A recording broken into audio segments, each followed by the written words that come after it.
Hello and welcome to the second installment of Sunday Songwriter. Sunday Songwriter.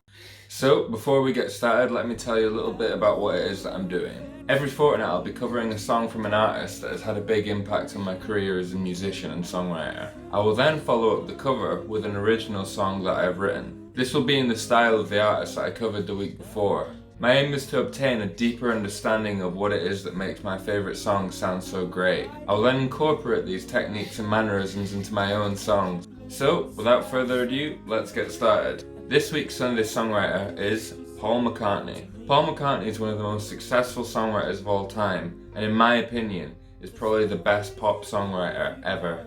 Now before I delve into the songwriting process, it's worth mentioning that I actually covered a Beatles song written by Paul McCartney, but I didn't actually cover something that was released under any of Paul's solo projects. The song I decided to cover is Here, There and Everywhere, which is from the album Revolver by the Beatles.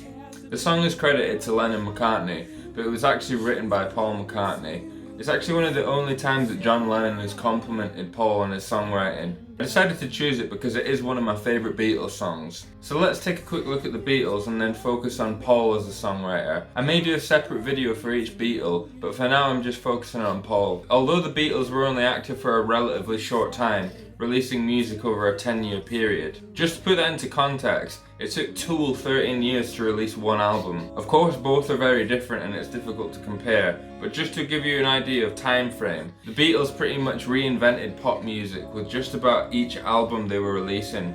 Rooted in skiffle beat and 1950s rock and roll, the Beatles took influence from Buddy Holly, Elvis, Eddie Cochran, and Bob Dylan, to just name a few. The Beatles had a vast repertoire of music that they covered, and it's said that at one point in Germany, they knew 1,000 songs between them. This allowed them to apply rich harmony and melody to their own music. I think the most notable and interesting period of the Beatles' music is when they stopped doing live concerts. This decision was made in 1966, when the band grew tired of the relentless touring schedule and not even being able to hear themselves over the screaming girls and terrible live sound setups that existed at the time. This was the first time in history that this many people had turned up to a live concert, and Beatles mania was well in effect. They were already the biggest band in the world at this point. They could have stopped their career at this point and still been musical legends. Instead, they decided to keep pushing the creative boundaries and reinvent pop music. This is when they decided that they wanted to use the studio as an instrument in itself and create concept albums. Instead of making an album that consisted of #1 singles start to finish, as was done with previous albums, the band wanted to experiment with what is now known as concept albums. So, what is a concept album? A concept album is an album which holds more collective meaning with all the songs together, rather than each individual song on its own. It's worth mentioning that concept albums first were heard in folk music by the likes of Woody Guthrie. A notable album would be Dust Bowl Ballads. Although this had been explored in other genres, it was the Beatles and the Beach Boys that became more well known for their amalgamation of revolutionary recording and pop culture elements. The Beatles' first concept album was Revolver in 1966. It's worth noting that Revolver by the Beatles took some influence by Pet Sounds by the Beach Boys. There's actually a really lovely interview where Paul talks about the first time he heard Pet Sounds. Until this point, recording studios were kind of just seen as something that would capture what a live band sounded like. This was all experimented with when the Beatles started using, and in some cases inventing, techniques like sampling, artificial double tracking, and an extensive use of multi-track recording machines. Revolver was the first album where the Beatles used an 8-track recording machine. It was also the first album where backwards guitar can be heard.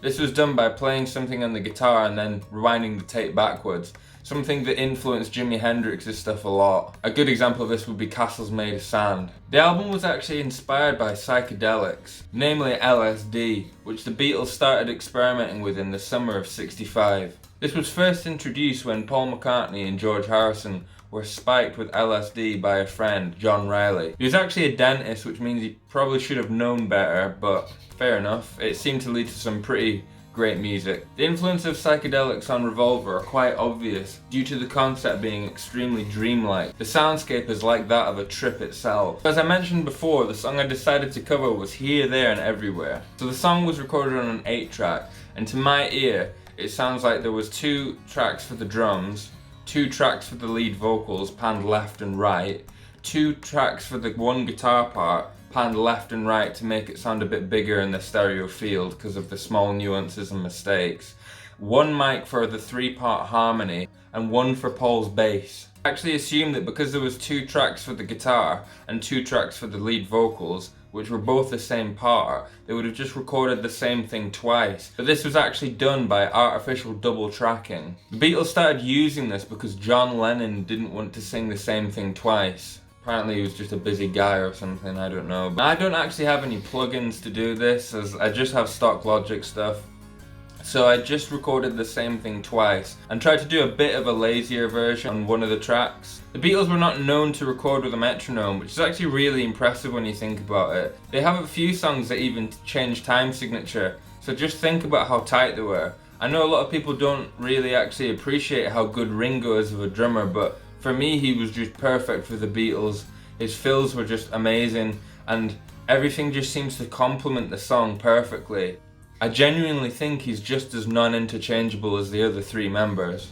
I also think the band's technical ability can be overlooked because it was so long ago, and now we have bands like Dream Theater and Tool who are incredible virtuosos. But the Beatles recorded their first album in 1 day, and it stayed at the top of the charts for 30 weeks. Top effort, lads. So the Beatles didn't actually record with a metronome because Ringo apparently didn't like them. I did in fact use a metronome for one of the guitar tracks and panned it right. Then I took the metronome off and used the guitar track as a guide for the vocals and the other guitar track, bass and harmonies. So here's a snippet of my cover of Here, There and Everywhere. To lead a better life, I need my love to be here,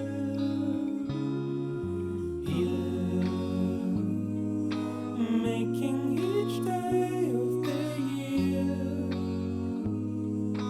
changing my life with a wave of a hand. Nobody can deny that there's something there.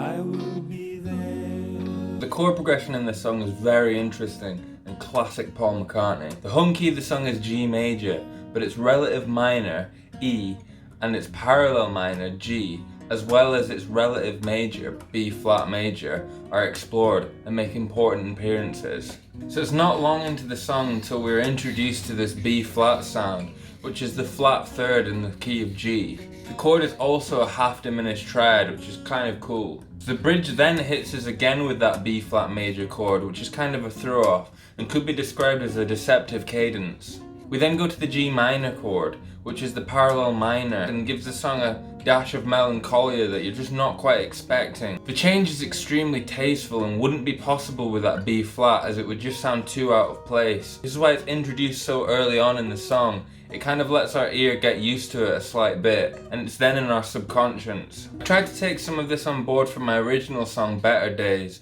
which I'll get into shortly. Here's a little snippet of my song Better Days. I've been thinking of better days, my love, when I had you in my life. And I've been thinking over days, and counting down the days till you're here.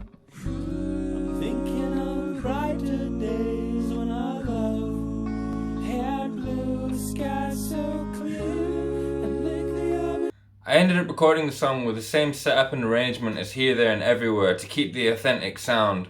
I actually also composed a brass part, but felt like it didn't really sound good with my Logic plugins and I ended up running out of time, although it's something I might revisit later and re-release. The chord progression I used was very chromatic and flirted with other keys in a Paul McCartney-esque style. Let's just take a little listen to the introduction of it again. I've been thinking of better days, my love, when I had you in my life. And I've been thinking over days, and counting down the days till you're here. It's worth mentioning that I'm tuned down half a step for both the cover and the original to suit my voice, so when I talk about music theory, I'm going to talk about it as if it was tuned to standard. The key of my song is in C sharp, but I'll be speaking as if it was in D. So going into the chord progression of my own song, the chord starts with G and then goes to B minor. This could indicate that our key is G because both of these chords are found in the key of G, but shortly after we arrive at our A7 chord, which is chord 5 in the key of D, which we hear shortly after that. This now lets us know that we are in the key of D major. After the key is confirmed, we get this chromatic downward bass line. I think this is a really Paul McCartney-esque part of the song. By descending, we're also getting closer to that G chord, which is where the sequence starts again. I also flirted with the parallel minor, which was D minor. This was done shortly after establishing our home key, and is kind of a bit of a throw-off, because it feels like we've just arrived at home and where we harmonically belong. There's also the use of B flat in the verse, which helps with the descending feel and also just makes it sound a bit out there. The chords in the chorus are fairly straightforward to allow for a repetitive motif, which is kind of the point of the chorus, and it needs to be catchy, so I don't want to make it too complicated. We also have the use of a B7 in the chorus, which is not in the key of D. The fact that this chord is dominant and a perfect fifth above E, which is our relative major, sets us up for that sound when we get to it. I had a lot of fun with this chord progression and felt like it captured a lot of Paul McCartney's trademark nuances. The lyrics are fairly straightforward as it's just a sickly sweet love song.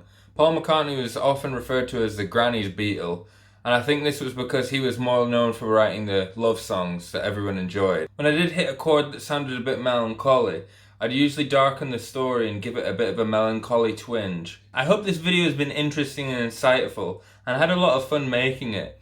Please do let me know if there's anyone you'd like me to cover, and I'll do my best to make it happen. Until next time, goodbye. Sunday songwriter.